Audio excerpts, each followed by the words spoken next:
Buenos días, estimadas estudiantes, qué gusto volverles a ver. Hoy vamos a hablar sobre la epistemología de la lengua.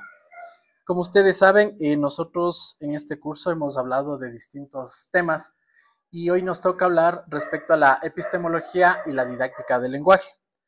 La idea es pues trabajar en conjunto para comprender la estructura del lenguaje y cómo adquirimos y cuál es el papel fundamental de los docentes en este proceso. Eso quiere decir que primero nosotros vemos como individuos, como personas, el lenguaje, y luego nosotros como futuros docentes, cómo vamos a enseñar a nuestros niños y niñas el tema del lenguaje. Vamos a hacer primero, vamos a iniciar con una pequeña dinámica, todos vamos a estar aquí sentados, pero necesito que me presten un esfero o algo que podamos pasar, tipo tingo, tingo, tingo, tango, ¿ya? A ver, présteme ahí un... A ver, señorita Galarza, muchas gracias. Devolviendo el esfero, por favor, ¿ya? Entonces yo les paso, voy diciendo tingo, tingo, tango, ¿no es cierto? A la persona que le toque el tango, tiene que, con una palabra, decir cómo se siente hoy, ¿sí? Una sola palabra. ¿Listos? Tingo, tingo, tingo, tingo, tingo, tingo, tingo, tingo, tingo, tango. Una palabra, ¿cómo se siente? Contenta, perfecto. Sigue, ¿no? Tingo, tingo, tingo, tingo, tingo, tingo, tingo, tango. Motivadora, muy bien. Tingo, tingo, tingo, tingo, tingo, tingo, tingo, tingo, tingo, tingo, tingo, tingo, tingo, tango. Feliz, muy bien. Tingo, tingo, tingo, tingo, tingo, tingo, tingo, tingo, tingo, tingo, tingo, tango. Emocionada, muy bien. Tingo, tingo, tingo, tingo, tingo, tingo, tingo, tingo, tingo, tingo, tingo, tingo, tingo, tingo, tango. Emocionada, muy bien, vamos. Tingo, tingo, tingo, tingo, tingo, tingo, tingo, tingo, tango. Optimista, muy bien. Tingo, tingo, tingo, tingo, tingo, tingo, tingo, tingo, tango. Bendecida, muy bien. Bueno, ¿quién me puede decir qué es lo que acabamos de hacer en esta dinámica? Demostrar emociones, ¿ya? ¿Cómo demostramos esas emociones? A través de la expresión, del lenguaje, del habla, ¿no es cierto? En esta ocasión. Eso nos indica lo importante que es el lenguaje para poder expresarse, ¿no? Muchas veces no hace falta el lenguaje verbal, ¿no es cierto? A veces con que tengamos una cara triste, una cara feliz o una cara de pocos amigos, ya estamos expresando emociones, sentimientos o estados de ánimo, ¿no es cierto? Eso quiere decir que eso es lo importante en el tema de la intención del lenguaje, que es una intención de comunicación, una intención de interacción social. Entonces, el lenguaje es importante no solo para comunicarnos, para nosotros como futuros docentes es importante ¿para qué? Para enseñar. ¿Cómo enseña usted a sus estudiantes? Pues obviamente va a ser a través del lenguaje, ¿no es cierto? Obviamente aquí no estamos hablando en temas específicos de necesidades de estudiantes, con algún tipo de necesidad, perdón. Pero obviamente en la parte general y global, nosotros lo que nos interesa es poder entender cómo el lenguaje nos va a servir para poder comunicarnos y obviamente para enseñar. Entonces, aquí entramos a la parte donde hablamos de la epistemología del lenguaje y quiero mencionarles algunas cuestiones, ¿no? Respecto a eso. Cuando hablamos de la epistemología del lenguaje, nos referimos al conjunto de teorías que explican qué es el lenguaje y cómo funciona. Para algunos autores, por ejemplo, a Saussure es un sistema estructurado. Para Vygotsky, el lenguaje surge de la interacción social y moldea el pensamiento. Para Brunner, se adquiere a través de la mediación del adulto y como por ejemplo podemos decir, cuando un niño pequeño observa cómo su madre señala un objeto y lo nombra, no solo aprende una palabra, está construyendo un modelo para comprender el mundo, ¿no es cierto? Entonces puede decir palabras como comida, como juguete, como pintura, como televisión. Nosotros le vemos solo como una palabra, pero en realidad lo que está estructurando es cómo él ve su hogar, cómo él ve su familia, cómo él ve quiénes son esas personas que nos rodean. Entonces, el lenguaje tiene algunas características. Por ejemplo, el lenguaje como sistema. ¿Qué quiere decir eso? Cuando es un sistema, estamos hablando que es un conjunto organizado de elementos, que pueden ser signos, por ejemplo, sonidos, palabras, estructuras, y que operan de manera independiente como palabras, pero para unirnos, al unir se van generando proposiciones, se van generando oraciones, se van generando a partir de las nociones, ya se van generando conceptos y definiciones más grandes, ¿no? Entonces, parte de ese sistema ocurre dentro de sistemas matemáticos, de sistemas de tráfico, sistemas de símbolos. ¿Por qué? Porque dentro de eso hay un tipo de lenguaje. Y como acabo de mencionar, no todo es oral, ¿no? Si hablamos de un sistema gráfico, por ejemplo, las señales de tránsito, usted ve ahí una E. ¿Qué significa eso? Que puede estacionar.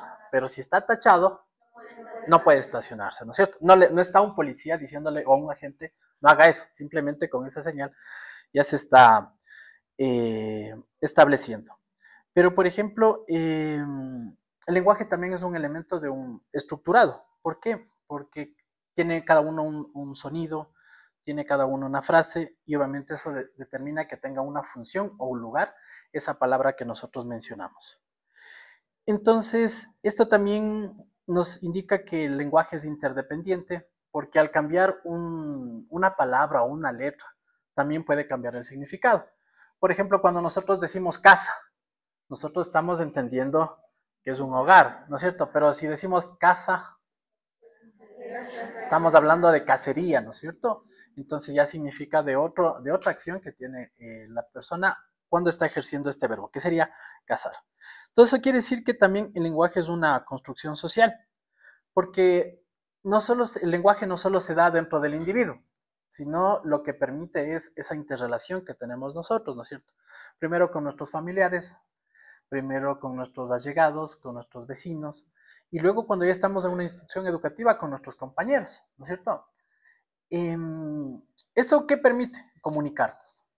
Para expresar qué? Sentimientos, opiniones, decisiones, puntos. Me cae, no me cae, incluso, ¿no es cierto? No todas son afirmativas, pero deberíamos tratar de que nosotros nos comuniquemos y exista esta interacción en el que el lenguaje nos permita que generar elementos que nosotros escuchemos, que nosotros incluso hasta imitemos, ¿ya? ¿Han visto ustedes las palabras que se ocupan cuando ustedes son jóvenes? No son las mismas palabras que ocupan las personas más adultas, ¿no es cierto? ¿Ya? Y eso es porque también han imitado a otras personas, ¿no? Y sin querer, no es porque dice, yo le vi al profe y voy a hablar igual que él, voy a ocupar sus mismas palabras, sino que al haber esa interacción social, nosotros terminamos aprendiendo. Por ejemplo, esto también nos permite que la lengua transmita cultura. ¿Por qué? Porque no solamente está hablando de definiciones, de conceptos, sino también de formas de expresarse. Por ejemplo, ustedes han escuchado a algunas personas que dicen, ¿qué fue, loco? No es que está hablando con alguien demente, no es que está hablando con alguien que le falla un poco, ¿no es cierto? Sino es una expresión un poco coloquial en la cual se refiere. Pero ese loco no lo ocupan todos, ¿no es cierto? Un segmento de la población. Pero por ahí han de haber escuchado otros que dicen, ¿qué fue, mijín? ¿Qué fue, mija? Entonces, son formas, ¿no es cierto?, en que las personas deciden comunicarse, ¿no es cierto? ¿Eso estará en la Real Academia de la Lengua? No está. ¿Por qué? Porque quien decide el lenguaje son estos conjuntos, ¿no es cierto? Es de la interacción social. Ustedes deben haber escuchado cómo hablan los colombianos, los chilenos, y es muy distinto. Entonces usted no puede decir, yo sí hablo bien el español. Ahí lo que usted dice, el español, aquí se habla así y con estas características y de estos modos, ¿no es cierto? Entonces les decía, eso es parte de la cultura, ¿por qué? Porque es una forma de expresión de los seres humanos en un determinado sector, ¿no es cierto? Y por ende también nos refleja algo, ¿no es cierto? Por ejemplo, características en los quiteños, arrastrar más la F, ¿no? ¿Qué fue B? ¿No es cierto?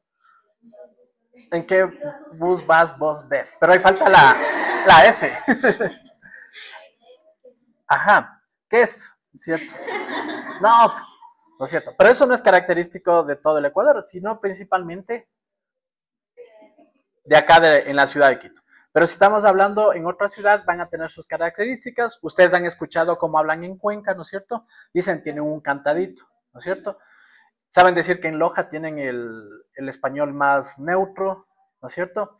En las distintas partes de la costa igual tienen un acento específico, ¿no es cierto? Porque todas las regiones tienen esas características, todas las ciudades tienen algo en particular y eso podríamos llamar como un acento, como una especie que le distinga o lo determine. Ahora, ¿todos los quiteños hablan así? Tampoco, ¿no es cierto? O sea, tampoco es que queremos generalizar, pero es una expresión de una forma de ser. Entonces, también, ¿qué es lo que genera el lenguaje? Perdón, expresa lo que pensamos, ¿no es cierto? Y es una construcción más alta.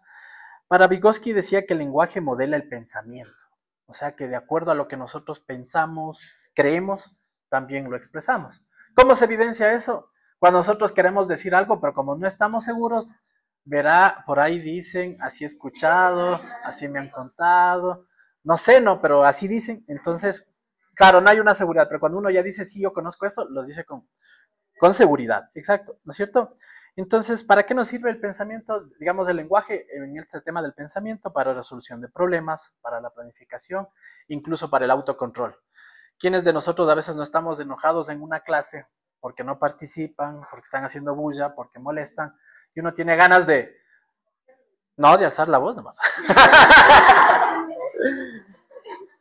Pero miren, uno a través de la palabra, a través de lo que habla, muestra autocontrol diciendo, a ver chicos, hay que hacer esto, por favor, no hagan bulla, etcétera, etcétera, ¿no? Ajá. También tenemos que el lenguaje tiene una característica compartida. ¿Qué quiere decir eso? Que muchas veces las palabras no tienen significado por sí mismas, sino que hay que ver en función del concepto. ¿Quién decide eso? La comunidad. ¿Cuál es la comunidad? O sea, ustedes, ¿no es cierto? Porque les va a poner una palabrita y ustedes van a ver cómo se desarrolla. Por ejemplo, la palabra red. Los que juegan boli es un tejido, ¿no es cierto? Es un tejido que se hace nudos y esa es una red. Pero también puede ser en el tema, en el punto de vista de la tecnología, una conexión digital. Estoy conectado a la red, ¿no es cierto? La red de la universidad no funciona, ¿no es cierto? O que ya se cayó la red, es porque no están bien las comunicaciones. Pero también puede ser una comunidad de apoyo, ¿no es cierto? Unas redes, algunas personas que están para apoyarle, para incentivarle. Algunos son de fundaciones, otros son tienen alguna problemática y ustedes les pueden asistir en determinados elementos. Entonces, miren, la red ha significado algunas cuestiones, ¿no? Entonces, el lenguaje también nos permite evidenciar en qué medida las cosas también se van cambiando. Ustedes hace algunos años no hablaban de selfies, no estaban hablando de fake news, no estaban hablando de uberizar, de story time, ¿no es cierto? De diversas palabras que nosotros, a través del uso de las redes sociales principalmente, se han popularizado. Me dice, ya me están stalkeando. Yo cuando escuché la primera vez pensé que era algo con el talco, ¿no? Claro. Pero resulta que usted está entrando a la red de otra persona para ver qué es lo que está haciendo, ¿no es cierto? Entonces, eso fue como stalkear.